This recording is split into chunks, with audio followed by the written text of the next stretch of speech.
Nagaanii fi jaalalli Waaqayyo Abbaa isiniif haa ta'u. Dhaggeeffattoota koo har'aa kutaa isa xumuraa kutaa 14ffaa bara dhumaa waliin ilaalla. Kutaa dhumaa kana keessatti kan nuti ilaallu bara mootummaa bara baraati. Bara mootummaa bara bara. Yerusaalem ishee haaraa maal akka fakkaattu waliin ilaalla. Egaa kutaa darbe keessatti waa'ee lola xumuraa lola Googiif Maagoog hamma tokko isinitti mul'isuu yaaleera. Seexanni waggaa 1000 akka hidhamu yeroo gidiraasa guddaa sana isa dhumaarratti seexanni hin hidhamne bara seexanni waggaa 1000 hidhamu keessa Yesuus Kiristoos fooniin dhufeetu qulqulloota warra ol butaman kiristiyaanota faana waldaa kiristaanaa ishee mushurrootaa taate sana faana dhufeetu lafa kanarratti Yerusaalem irratti waggaa 1000 hin mo'a. Biyya lafaa guutummaa Yesuusti bushaa. Barri sun bara nagaa, bara araaraa, bara namni wali lolle, bara namni wali namanne, bara dhiigi nama dhangalaane, bara nagaan akka yaa'aa bishaanii dhangala'u, bara Yesuus bushuu sana, bara hawwisiisaa sanatti isinitti meen ture, barri sun bara dinqiidhaa inni. Egaa waggaa 1000 aanee isa dhufu, miliiniyaa booddee inni dhufu, akkuma waggaa 1000 xumurameenii seexanni iddootti hidhame immoo hin gadhiifamaa jedha Yohaannis. Seexanni inni hidhame sun hafuuronni xuraa'oon warri hidhamanii boolla keessa turan sun yeroo muraasaaf immoo gadhiifamuun hin ta'aaf. Kanaaf isaan yeroo gadhiifaman sanaa kan isaan hojjetan ijibbaata isa dhumaati. Ijibbaata falmatu isa dhuma. Ijibbaanni sun lola Googiif Maagoog jenna. Hisqeel boqonnaa 38. 39. Waa'ee lola Googiif Maagoogaa isaa. Akkasuma mul'ata Yohaannis 17, 18 akkasumas achi keessatti illee waa'ee lola Googiif Maagoog akka haasa'u yeroo darbee ilaalleerra. Googiif Maagoog kun eenyuu isa jedhuufis bu'uura Goog Maagoog isa kanas dhandhee tokko tokkoon achas finnee ilaalla. Kanaaf bara sana walitti qabaatti kan nuti jenne Googiif Maagoog biyya tokko miti. Biyya xuraa'ummaadhaan guute hundumaa addunyaa ardiilee hundumaatti Waaqayyoof walicha loluudhaaf Waaqayyoof waldaa kiristaanaa ishee gadi buute ishee waggaa 1000 addunyaa kanatti moote sana loluudhaaf seexanni ammas saba yeroo waggaa 1000 keessa Yesuus jedhetti bulaa ture sana goyyomsa. As keessatti waan tokko naa qabachuu qabdu. Hangoyyomfamu silumaa warra otuu Kiristoositti namaniin dhufanii waggaa 1000 keessa galanidha. Malee misirroon isheen ol butamte namoonni filatamanii ol butaman qulqulloonni durii warra Kiristoositti amananii du'an sun seexanaaf hin goyyomsaman. Isaan takkaa mo'aniiru biyya lafaa. Qaaman jijjiirameera qaamni isaanii. Qaama cubbuun hojjennetti geeddarameera waan ta'eef isaan sanaan hin goyyomfaman. Hangoyyomsamu warra dhiiga oolichaan hin bitamne, warra Yesuus Kiristoositti hin saganne, warra Yesuus Kiristoositti otuu hin amaniin waggaa 1000 dhufee Yesuus lafarratti mo'e. Isaan daarektii waggaa 1000 keessa galanii Yesuusii wajjin jiraachaa turan. Sammuu isaanii keessaa seexanni ba'ee yaadni seexannaa waan ba'eef hamaan hojjetan yeroo sana. Warri sun akkuma seexanni dhufee lafarratti mo'een lafarratti deebi'ee boolla keessaa hiikameen yaada isaanii immoo shiifti godhu Yesuus irraa gara seexanaatti. Hin goyyoomu ammas deebi'anii. Yesuusiin mo'uun hin danda'ama jedheetu isaan goyyomsa. Yerusaalem ishee haaraa fudhanna addunyaa kan natu busha jedhee seexanni ammas namoota goyyomsa. Googiif Maagoog jechuun namoota baay'ee lakkaa'amuu kan hin dandeenye addunyaa kana goyyomseetu ammas Waaqayyoon loluudhaaf walitti qabata namoota. Namoonni addunyaa irraa dhufan kun loltoonni addunyaa warri baay'een sun warra akka cirracha galaanaa baay'atan sun magaalattiitti marsanii magaalattii loluudhaaf gaafa isaan itti duudan Waaqayyoon lolu waan ta'eef amma Ramaageediyoo Yesuusiin loluudhaa Googiif Maagoog immoo kallachumaan seexanni Waaqayyoon lola. Ramaageediyoo irratti bineensichatu yookaan aantii Kiraayistiitu Kiristoosiin lola ture. Amma garuu aantii Faazar yookaan immoo diina abbaa, diina Waaqayyoo seexanatu isa Waaqayyoon morkatee gad darbatame seexanatu Waaqayyootti falmuudhaaf dhufa. Lola Googiif Maagoog irratti. Waaqayyo garuu abidda waan ta'eef Ibroota boqonnaa 12:29 Waaqayyo abidda xap godhudha jedha. Waaqayyo abidda waan ta'eef gaafa seexanni Googiin Maagogiin guurratee Yerusaalemiin dhufee Waaqayyo loluudhaaf misaa'ila isaatiin meeshaa ammayyaa qophaa'een seexanni isa dhumaa sammuu isaa hundumaa fayyadamee meeshaa qophee sanaan Waaqayyo loluudhaaf gaafa inni ka'u Waaqayyo abidda waan ta'eef abiddaan xap isaan godha jechuudha. Seexanni hin qabama. Qabameetu iddoo raajii sobduuf masihii sobduun iddoo antikiraayistiin jiran lamaan isaanii dura darbatamu jenne Armaageedoo irratti gaafa Armaageedoon xumuramu raajicha sobaa fi masihii sobaatu abiddicha gaannamiin dhaqee qoraasa jenneerra. Isaantu dhaqee jalqaba achi keessa lixa jenneerra. Kanaaf amma isa dhumaa seexanni sadaffaa irratti dhaqee abidda gaannamitti darbatama jechuudha. Ergamoonni isaas duukaa darbatama jechuudha. Afuroonni xuraa'u seexanni yeroo itti gad darbatame qileetti abidda gaanam keessatti gubatudha jechuudha yeroo sana. Egaa erga waggaa kumni xumurameeti edda seexanni achitti darbatameeti amma gaa qulqulloonni warri Kiristoosii wajjin mo'an waldaan kiristaanaas qulqulloonni bara Gidiraasa guddaa warri 144s hundumtuu walitti qabameetu fuula abbaa dhaabanna jechuudha. Egaa dhaggeeffadhaa saba ko. Fuula abbaa kan dhaabatu gaa jalqaba qulqulloonni yeroo waldaan ol butamtu ol du'aa ka'u jennee yeroo Gidiraasa guddaa keessas du'aa ka'anii butamu jennee amma dhumarratti kan ka'u cubbamoota. Cubbamoonni kan isaan ka'an firdii fudhachuuf ka'u. Kan isaan ka'an dhumarratti ka'u. Firdii fudhachuuf nama ta'e lafarratti kan dhalate hundumtuu gaafa sana du'aa ka'a jechuudha. Nama ta'ee lafarratti kan dhalate hundumtuu. Handu'aan kaan hin jiru gaa yeroo sana. Kanaaf bara mootummaa isa bara baraa kana keessa yookaan mootummaa Waaqayyoo isa jennu kana keessa gaafa sana firdi adii yookaan barcuma adiirra inni taa'u inni teessoorra taa'ee faradu sun fuula isaa duratti hundumtuu walitti qabama jechuudha. Macaafni jireenyaas hin banama gaafa. Macaafnitti maqaan keenya irratti barraa'e hin banama. Hojiin keenya hundumtuu gaafa sana fuula Waaqayyootti mul'ata jechuudha. Inni ajjeese, inni ejje, inni nama qale, inni of ajjeese, inni nama galaafate, inni waan hundumaa cubbuu irraa maqne, sirbitoonni, ejjitoonni hundumtuu gaafa sana kan gatii isaanii fudhatan. Namoonni tokko tokko akka barsanitti bara Yesuus Kiristoos dhufee waggaa kuma bushu keessa gonfootu hiramaa jedhu. Gonfoon hin hiramu. Gonfoon waggaa kuma keetti hin hiramu. Waggaa kumni yeroo itti cidhi geggeeffamee misirrittiin dhufanii lafarratti mo'anidha. Yeroon sun yeroo badhaasaa miti. Amma yeroon firdiif yeroon badhaasaa mootummaa Waaqayyoo isa bara baraa kana keessatti geggeeffama jechuudha. Namni hundumtuu akka hojii isaatti kan fudhatu yeroo mootummaa isa bara baraa kana keessattidha. Seexanni erga abidda gaannamitti darbatamee lubbuu kan qabu addunyaa irratti kan dhalate nama ta'ee kan dhalate daa'ima xinnoo amma jaarsa waggaa 100 yeroo sana fuula Waaqayyoo hundumtuu ka'ee dhaabata. Hojiin namaa hundumtuu abidda keessa darba. Akka hojjetetti waan irra facaase hundumtuu guyyaan itti haammatan gaafa sana. Actually warri butaman warri Yesuus duukaa waggaa kuma mo'an firdiin itti faradamu hin jiru. Isaan kan isaan eeggatan gaafas badhaasadha. Gonfoodha. Badhaasa faarfannaa, badhaasa lallabaa, badhaasa qajeelummaa, badhaasa dhuga ba'umsaa, badhaasa jireenyaa kan jedhamu badhaasa gosa baay'ee waan jiruuf. Akka har'a hojjetaa jirrutti, akka har'a tajaajilaa jirrutti, akka har'a Waaqayyoo fiigaa jirrutti guyyaan itti badhaasa keenya fudhachuudhaaf dhaabannu gaafa sana jechuudha. Firdii isa dhuma yookaan firdii adiirraa.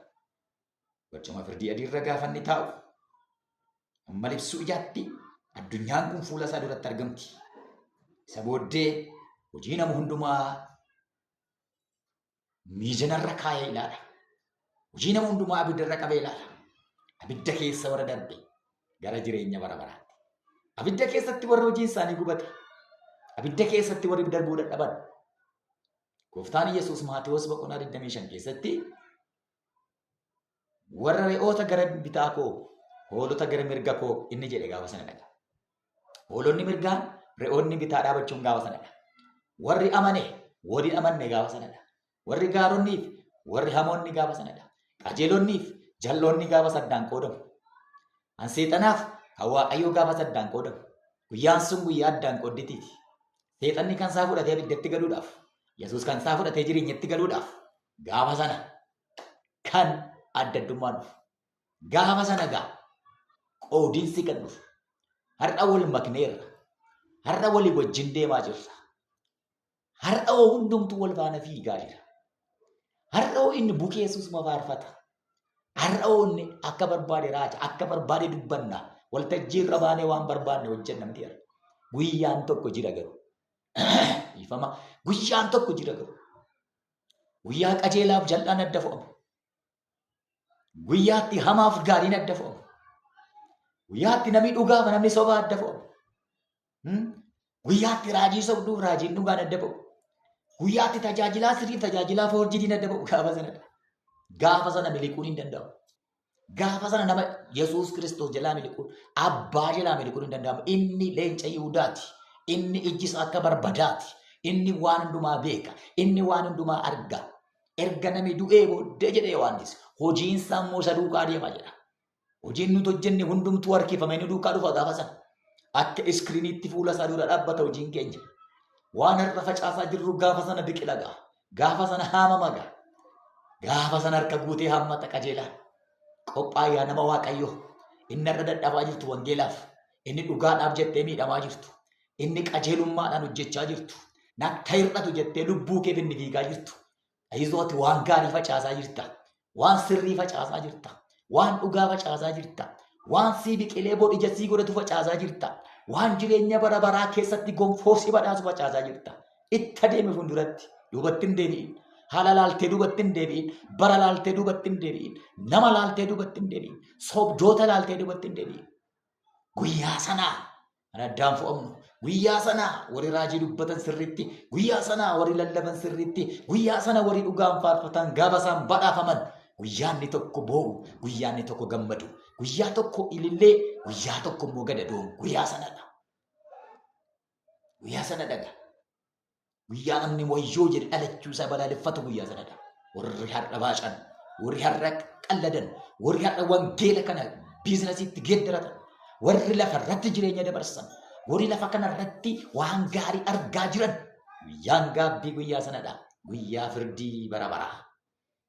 Isa kaaniif immoo guyyaa ulfina bara baraa. Waa guyyaatti Yesuus Kiristoos qajeelotaaf gonfoo hiru. Guyyaatti harka Waaqayyoo dhadhannee badhaasa fudhannu guyyaan sun. Kanaaf guyyaan sun guyyaa salphaa miti saba ko. Guyyaa carraa namaa adda baasudha guyyaan sun. Guyyaa inni itti umurii keenya guutuutti dadhabne kun badhaafamudha guyyaan sun. Guyyaatti wangeela kanaaf gatii warri kaffalan fuula abbaa fuulduratti kabajaman guyyaan sun. Warra maqaa kootti hin leeyyaane anis abbaa biratti ittiin leeyya'u isa Yesuus jedhe guyyaa sana dhaga. Namni natti leeyya'e lafarratti namni maqaa kootti qaana'e namni Yesuus jechuu qaana'e ani immoo fuula abbaattan dhaqeetti qaana'a isa Yesuus jedhe guyyaan sun ga'a. Guyyaa sanadha. Guyyaan nuti eeggannu. Guyyaa firdii bara bara. Guyyaa jireenya bara bara. Guyyaa hoolonni re'oonni adda ba'an. Galanni Waaqayyoo lafa ta'u. Guyyaan sun baay'ee na gammachiisa. Guyyaan sun baay'ee na gammachiisa. Baga jiraate guyyaan sun. Baga jiraate guyyaan addaan ba'u. Baga jiraate guyyaan nama fo'u addaan. Baga jiraate guyyaan sarara dadhabeefi isatti hin dadhabin. Isarraa baacuu fi isa dhugaadhaan jiraatu gidduutti guyyaan addaan fo'aman. Sobaa dhugaa gidduutti guyyaan addaan fo'aman. Jal'inaan qajeelummaa gidduutti guyyaan addaan fo'aman. Guyyaan firaan hin dabarre guyyaa sana. Guyyaan namatti hirkatan hin dabarre guyyaa sana. Guyyaa yaa abaluu kun jenne guyyaa sana. Guyyaa itti waan hojjete hundumaaf gatii keenya fudhannu guyyaan sun. Guyyaa firdii bara bara. Guyyaa inni dhumaa. Firdii inni dhumaa. Galanni Yesuus Kiristoosiif haa ta'u. Mul'ata Yohaannis boqonnaa 20:21 keessatti egaa waa'ee kana haasa'a, waa'ee lafa haaraa haasa'a. Yerusaalem ishee haaraa waaqarraa gadi buutu haasa'a. Waa'ee jireenya bara baraa keessatti akkamitti akka jiraannu, maal akka magaalittiin fakkaattu lafa nuu kaa'a Yohaannis. Magaalittiin isheen nuti eeggannu sun. Waa'een abidda gahaannam Yesuus Kiristoos wangeelota keessatti iddoo baay'eetti dubbateera. Dukkana sa'aalaa jedheera. Raammoon isaan du'u, abiddi isaan dhaamu, iddootti namni ilkaan qaruudha, iddoo wayyoo wayyooti godheera. Iddoo baay'eetti dubbateera Yesuus waa'ee gaannamii. Iddoo sodaachisaa, iddoo suukanneessaa, iddoo jibbisiisaa akka ta'e, iddootti barabaraan nyaataman, iddootti barabaraan wayyoodhaan, iddootti barabaraan abiddi isaa nama gubu, abiddi isaa barabaraan kan namarraan dhaamne akka ta'e Yesuus ofii isaatii si'a baay'ee dubbateera. Warra achi keessaa akka isaan wayyoo jedhanii gubatan Yesuus dubbateera. Waa'ee Al'aazaarii fi sooricha gowwaa sana, waa'ee sooressa sanaa fi Al'aazaar deegaa, waa'ee isaa gaafa sa'u namichi inni sooressi lafarratti qannootiin jiraachaa ture, wayyoo nan gubadhe, arraba koorra bishaan xinnoo isheenaa haa kaa'u Al'aazaar jedhee Abrahaamiin akka inni kadhatu Yesuus fakkeenyaan dubbateera. Baay'ee iddoo gadheedha. Baay'ee iddoo suukanneessaadha. Dukkana limixiidha. Iddootti namni waliin dhageenye, iddootti namni waliin dirmannedha iddoon sun. Obboleessa koo achi jalaa ba'uuf dhama eegaa. Abidda sana jalaa ooluuf dhama eegaa. Har'a waan baay'ee keessa jiraachuu dandeessa. Yakka baay'ee keessa galuu dandeessa. Garuu guyyaa qabda. Garuu carraa qabda. Garuu yeroo qalbii diddiirannaa qabda. Ammayyuu sammuu keetti deebi'i. Ammayyuu dhaabadhuu of ilaali. Ammayyuu deebi'uu dandeessa. Ammayyuu deebi'uu dandeessa. Waaqayyo umurii sii laate. Waaqayyo guyyaa sii laate. Akka ati deebituuf guyyaa sii laate. Waaqayyo maaliif umurii namaa dheeressa? Akka namni deebi'uuf umurii namaa dheeressa. Waaqayyo guyyaa nuu laateera. Waaqayyo guyyaa nuu laate. Guyyaatti deebinu. Guyyaa qalbii diddiirrannu. Guyyaatti wal dammaqsinu. Yeroo nuu laateera Waaqayyo. Kanaaf adaraa kee deebi'i. Karaa du'aarraa deebi'i. Karaa jal'inaarraa deebi'i. Gonfoo badhaafamuuf dhama'i. Gonfoodhaaf fiigi. Fiigichi kee gonfoodhaaf haa ta'u. Adaraa kee abiddicha jalaa ba'i. Bineensicha jalaa ba'i. Gubannaa jalaa ba'i. Biyyi lafaan soba. Biyyi lafaa nama sossoba. Hin soba biyyi lafa. Akka kanatti nafu addunyaan kun. Akka kanatti naftu addunyaan kun hin sobdi. Biyyi lafaa nama soba. Biyyi lafaa nama sossoba obboleessa ko. Jiratuu jettuu dhabamtaa. Jiratuu jedhu nama galaafata. Jiratuu jedhanii dhabamu. Hin beektu guyyaan kee boru. Hankee miti isaan beektu.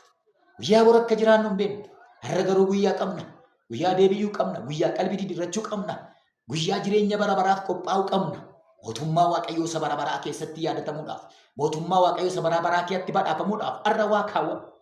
Waa kaawwadhu irra galmeerra. Waa kaawwadhu macaafa Waaqayyoorra. Waa kaawwadhu gombisaa Waaqayyoo keessa. Waa xinnoo ishee kaawwadhu. Waan inni bor sii badhaasu. Waan inni bor dhugaa sii ba'u. Akkasittiin qaanofna Yesuus gaafa sana. Gaafa sana Yesuus dhaabatee namoota badhaafaman ilaa kunoo inni agartunaa dadhabe maqaa kootii jedhee reebameera. Maqaa kootii jedhee jibbameera. Ilaa abaluu jedhee macaafaa isaa irraan waama gaafa sana. Maaltu sii dubbatama? Maaltu sii himama gaafas? Maal hojjette jedhee Yesuus dhugaa sii ba'a gaafa sana. Dhugaa baateettaa namootatti. Waa'ee isaa masakkaraa jirtaa namootatti. Warra Yesuusin hin qabnetti dubbachaa jirtaa. Gaafa sana Yesuus ilaanni kun kana naa godheedha. Akkuma mul'ata Yohaannis boqonnaa 2:13 Antiiphaas dhuga baatuun koo jedhee dhugaa ba'e Yesuus gaaf tokko abbaa dura dhaabate yaa abaluu kana naa hojjette biyya lafaa irratti kunoo badhaasa kee jedha gaafa sana Yesuus. Yaa abaluu ati dhugaa naa baate namoota amma kana naa amansiisteetta. Yaa abaluu ati qajeelummaa lallabaa turte. Yaa abaluu ati immoo nagaa buusaa turte deemte. Yaa abaluu ati immoo naa faarfatteetta dhugaadhaan. Abaluu ati immoo naa raajjeetta dhugaadhaan. Ati immoo wangeela sirrii naa lallabde jedhee guyyaan itti abbaa duratti dhugaa nuu ba'udha guyyaan sun. Qophaa'ii kanaaf. Qophaa'ii nama Waaqayyoo. Qophaa'ii maaltu sii dubbifama? Galmeerra maaltu sii ta'a gaafas? Nama walitti buusaa jirta moo nama walitti araarsaa jirta? Kiristoosiin saalfii malee lallabaa jirta moo Kiristoositti saalfattee dhiisaa jirta?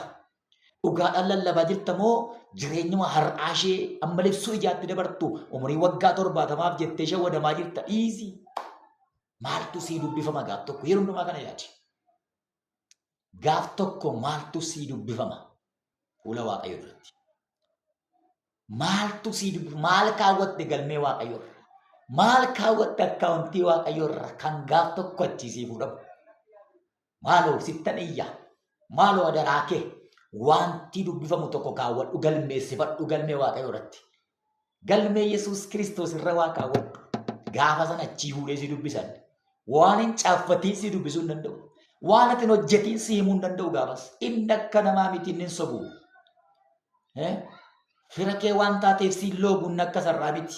Mucaa laga kootee dheetti siin kabeebsuun ni gaafa sana. Waan ati har'a hojjette hunduma isaa tokko tokkoon si saafanne. Guyyaa guyyaatiin galmaa waan ati hojjettu kaameeraa Waaqayyoo nama hundumaarra jira guyyaa hundumaa. Kaameeraa Waaqayyoo waan ati hojjetaa olturra jira. Waaqayyoo waan ati hojjettu hundumaa yeroo hundumaa Waaqayyoo waan ati gootu hin barreessa. Kanaaf nama Waaqayyoo waan hojjettu hundumaa waan gootu hundumaa Waaqayyoo hin arga. Waaqayyoo hin beeka. Jedhiitii fuula Waaqayyootti akka argamutti hojjetu. Tajaajilli kee nama duratti miti Waaqayyo duratti mul'atu. Hojiin ati hojjettu nama duratti miti Waaqa duratti mul'atu. Waaqayyootu arga. Waaqayyootu ilaala. Waaqayyootu guyyaa tokko gatii koo naa kenna jedhiitii hojjettu. Waaqayyoo guyyaa tokko nama hundumaa barcuma firdii dura hin dhaaba. Barcuma firdii dura hin dhaaba. Kanaaf jireenya bara baraasa keessatti namni hundumtuu akka hojii isaatti fuula Waaqayyoo dura dhaabata. Malee yeroo waggaa kumaa keessaa akka namoonni tokko tokko barsiisan yeroo waggaa kumaa keessaa badhaasni hin jiru. Badhaasni hin jiru. Yeroon sun yeroo cidha booddee misirrittiin dhuftee lafarratti mootudha malee yeroon sun yeroo badhaasaa miti. Badhaasni yeroo sana jiru tarii muudamatu jira. Biyyoota addunyaa irratti akka kiristaanonni qulqulloonni mo'aniif hin dubbata sagalee Waaqayyoo waan ta'eef. Warra hin amanne baay'ee irratti aboosii kenna jedha waan ta'eef. Yeroo sana dhanni warra hin amanne irratti aboon nuti argannee bushinu biyyoota adda addaa bushuudhaaf Kiristoos aboo nuu kennuu danda'a. Garuu yeroon sun yeroo gonfoon hiramu miti. Yeroon gonfoon hiramu yeroo jireenya bara baraa yeroo mootummaa Waaqayyoo isa bara baraa keessa galudha. Innis immoo yerootti cubbamoonni firdii fudhatan yerootti qajeelonni qajeelummaa isaaniitiif gonfoo fudhatan yeroo firdii bara baraati. Kanaaf eessa jirta of ilaali. Gaafa sana bitaa dhaabatta moo re'ee wajjin gaafa sana mirgaa dhaabatta hoolota Waaqayyoo taate. Eessa akka jirtu of ilaali har'a murteessita. Har'a murteessita. Bor yoo duute carraa biraan qabdu iddootti qalbii diddiirattu. Lafti amma barruu geessu hin jirtu siif. Iddoon irra dhaabatanii qalbii diddiiratan. Qalbii diddiirachuu kan itti dandeessu dunkaana kana keessa amma jirtu qofaattidha. Hamma foon kana kee jirtu duwwaattidha. Kanaaf har'uma murteessi. Mirga dhaabatta moo bitasaa dhaabatta gaafa sana. Jireenyaa firiirtee moo du'aa firiirtee gahaannamii firiirta gaafa sana. Ishee kana eeggadhu. Of murteessi har'a waan jirtu keessaa ba'i. Waan jirtu keessaa ba'i. Hin gowwoomin. Waan haala jirtu keessaa ba'i. Waan jirtu keessaa ba'i. Jireenya na eeggata moo du'a na eeggata jedhu ofirratti murteessi. Mirga moo bitaan dhaabadha jedhu ofirratti murteessi. Kanaaf maladhu Waaqayyo guyyaa siidhaa jedha. Ba'i keessaa haala jirtu keessaa. Ba'i keessaa cubbuu jirtu keessaa. Ba'i keessaa du'a keessaa. Abidda si nyaachuuf jalaa miliqi. Miliqi keessaa dafiiti. Gonfoo sassaabbadhu. Waan gonfoo si ta'u hojjetadhu. Waan si dubbifamu tokko galmeessifadhu har'a. Gonfoo hojjedhu faarfannaadhaan. Gonfoo hojjetadhu lallabaan. Gonfoo hojjetadhu dhugaa ba'umsaan. Mishiinarummaadhaan gonfoo hojjetadhu. Hiriyaa keetti dhugaa ba'i. Namootatti dhugaa ba'i. Akkasuma maraatee dhugaa ba'i gonfoo sassaabbadhu malee. Gowwoomin biyyi lafaan soba. Hin sossoba. Dargaggummaan nama soba. Qabeenyi nama soba. Taayitaan nama soba. Hiriyaan nama soba. Haalli nama soba. Mijachuun haalaa nama soba. Keessaa ba'i. Keessaa ba'i. Waaqayyo gooftaan si haa gargaaru. Waaqayyo gooftaan nu haa gargaaru. Kanaaf jireenyi bara baraa, firdiin bara baraa guyyaa tokko hin dhufa. Guyyaa sanaaf qophaa'uu qabna. Garuu akkuma isinitti himee isa xumuraati har'a waan hin xumurreef torbee bara dhumaa kanaa kutaa lammaffaa isaatti fufaa Waaqayyo gooftaan isin eebbisuu eebbifamtaniittu shaloom. Amma Yesuus Kiristoos dhufutti dhugaa ba'uun dhiisin namootatti dubbachuun dhiisin eebbifamteetta.